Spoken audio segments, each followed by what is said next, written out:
کام نہ کرو جو آپ ہی کے واٹ لگ جائے.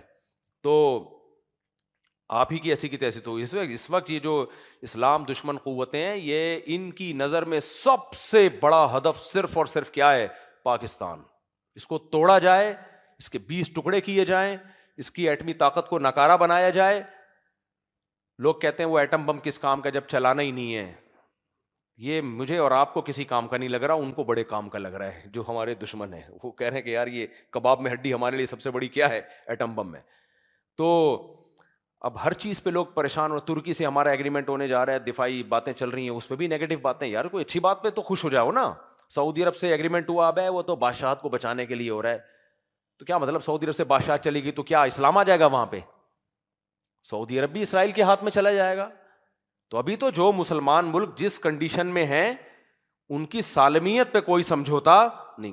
ان کو باقی رکھنا ہے, سالمیت پہ سمجھوتا نہیں ہوگا. ہاں اندر اندر مثبت تبدیلیوں کی کوشش کرو, تبھی ہم کہتے ہیں احتجاج کرو, مظاہرے کرو, اس سے کس نے روکا ہے آپ کو؟ لیکن جہاں دفاع کی بات آئے گی وہاں بھائی ہمیں فوج کے ساتھ کھڑے ہونا پڑے گا. ہم بارڈر پہ گئے تھے نا, جب مودی نے حملے کی دھمکی دی تھی, تو جا کے میں نے جو ہم نے فوجیوں کو اپریشیٹ کیا, کتنا خوش ہوئے وہ لوگ. ہم نے کہا بھائی ہم قوم آپ کے ساتھ. ہم نے کون سا بم چلانا تھا وہاں جا کے؟ لوگ کہہ رہے ڈالر مفتی ہے. میں نے جب واگا بارڈر پہ گیا ہوں, اگلے دن مودی نے ہمارا چینل ہندوستان میں بند کر دیا. ہمارے ویورز لوگ نیچے کمنٹس کر رہے ہوتے ہیں مفتی صاحب کے بیانات کی وہ ویوز نہیں آ رہے جو پہلے آیا کرتے تھے. ابے زیادہ تر ویوز ہی انڈیا کے تھے, وہی اڑا دیا, ہمارا چینل ہی اڑا دیا. تو چینل اڑ گیا ہمارا, ٹھیک ہے نا. اور لوگ کہہ رہے ڈالر آ رہے ہیں. ڈالر آ نہیں رہے, جو مونیٹائزیشن پہ جو آ رہے تھے وہ آدھے سے بھی کم ہو گئے ہیں. سمجھتے ہو کہ نہیں؟ جب جیسے ہی اڑا دیا تو میں نے کہا میں گائے وائے بھینسوں ایسوں کو کچھ بزنس شروع کرتا ہوں بھائی. ویسے پہلے سے بھی میں کچھ بزنس کر رہا ہوں. تو میں نے کہا یار, میں تو فون گھمایا, میں نے کہا چینل ہی بڑھ گیا ہمارا. تو اس پہ لوگ بس باتیں پھینکتے رہو, ڈالر مفتی, امریکی مفتی. تو کر لو, تمہیں ایک ایک چیز کا میں تو کوئی انتقام نہیں لے رہا, لیکن تمہیں جو لفظ زبان سے نکالو گے اللہ تم سے ضرور پوچھے گا قیامت کے دن. تو اللہ کو جواب دے دینا. سمجھتا ہے کہ نہیں سمجھتا؟ مودی صاحب میں نے سنا ہے کہ فقہ حنفی کے پیچھے کیوں پڑ گئے بھائی؟ فقہ حنفی میں ایسا ہے کہ اگر کوئی سفر پر جائے اور وہاں اس کے سارے اعضاء سہولتیں ہوں تو اس کی سفرانہ نہیں ہوگی. نہیں بھائی, اس فقہ حنفی میں کہ سفر کتنا ہی سہولت والا ہو, 4 کی 2 رکعتیں ہی پڑھی جائیں گی. ہاں کہیں اسٹے کر لیا آپ نے 15 دن سے کم, تو آپ مسافر تو ہوں گے, 4 کی 2 پڑھیں گے, لیکن پھر سنت موقدہ پوری پڑھیں گے آپ. تو مجھے ساری سہولتیں میسر ہیں جو گھر میں, سفر میں جتنی بھی سہولتیں میں نے بتایا 4 کی 2 ہی پڑھی جائیں گی. اور کوئی ایک آخری بس سوال یہاں سے لے لیتے ہیں بھائی کا. جی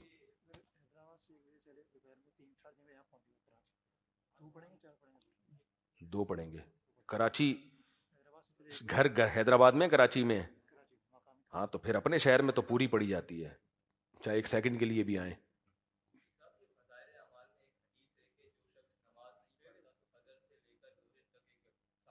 اور اس کی بجلی کی آواز کی کڑک کی طرح آواز ہوتی ہے اور وہ اس کو ڈنستا ہے اور زمین میں گھس جاتا ہے. ایک یہ حدیث ہے. دوسری حدیث ہے کہ جو ایک نماز جان بوجھ کر قضا کرے گا تو 2,88,00,000 سال ایک حکم جہنم میں جلے گا. تو جی علماء دیوبند کے ہی فتاوا تھے, علماء دیوبند کے مدارس کے فتاوا تھے, ان میں واضح لکھا تھا کہ یہ احادیث ان کی کوئی سند نہیں ہے اور یہ بالکل من گھڑت ہیں. تو آپ صلی اللہ علیہ وسلم نے فرمایا جس نے میرے اوپر جھوٹ باندھا تو وہ اپنا ٹھکانہ جہنم میں بنا. دیکھو اب عام لوگ جو ہیں اردو میں پڑھتے ہیں, ایک دوسرے کو سناتے ہیں, عام لوگوں کو تو نہیں پتا. تو یہ مطلب من گھڑت احادیث پھیل من گئی. گھڑت نہیں ہے, ضعیف حدیث ہے. ضعیف حدیث کے سنانے والے پر یہ حدیث وعید وارد نہیں ہوتی کہ جو مجھ پہ جھوٹ باندھے وہ اپنا ٹھکانہ جہنم میں بنا لے, کیونکہ ضعیف حدیث میں امکان ہوتا ہے کہ نبی نے فرمایا ہو.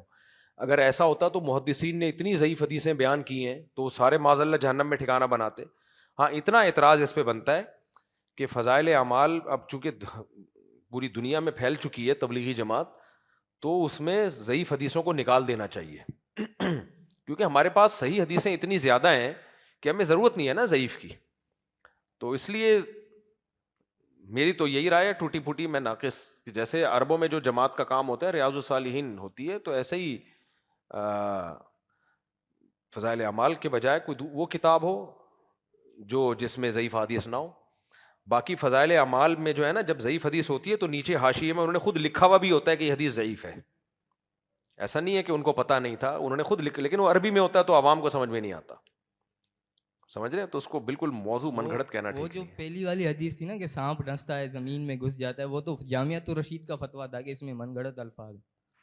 اگر موضوع حدیث ہے تو وہ حاشیے میں انہوں نے لکھا ہوا ہوگا, اس کو وہ ضعیف سمجھے ہوں گے, ان سے غلطی ہو گئی. لیکن اب لوگ اردو میں پڑھ کے سناتے ہیں ایک دوسرے ہاں تو غلط ہے. پھر ہونا یہ چاہیے کہ اس کو نکال دیں تبلیغ والے, فضل اعمال سے نکال دیں. تو یہ تو تبلیغ والوں سے میں تو نہ لکھی نہ میں تو کہتا ہوں کہ ریاض الصالحین ہونی چاہیے. سمجھ رہے ہیں؟ کام بڑھ گیا ہے اب تو معیار بھی پھر اس کا بڑھ جانا چاہیے. مجھے صاحب میرا سوال ہے کہ غسل کی نیت نہ کرے اور غسل کرے تو ہو جائے گا. غسل امام شافعی کے نزدیک نہیں ہوتا ہے, اس لیے بہتر ہے نیت کر لو تاکہ ثواب ملے.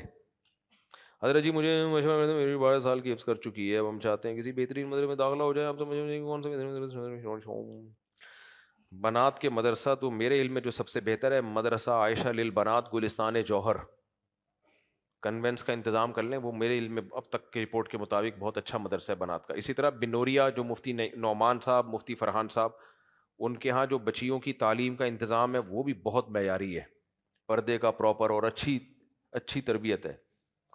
تو وہاں بھی ایڈمیشن دلایا جا سکتا ہے. ان کے دو ہیں, ایک تو فیس والے, ایک بغیر فیس والے. فیس والے میں پڑھائیں وہ زیادہ اچھا ہے, اس میں تو سہولتیں زیادہ ہیں. سوال پوچھ رہے ہو؟ اچھا, انہوں نے بولا ہے میں غریبوں سے نہیں ملتا. بینک اسٹیٹمنٹ نکال کے لاؤ.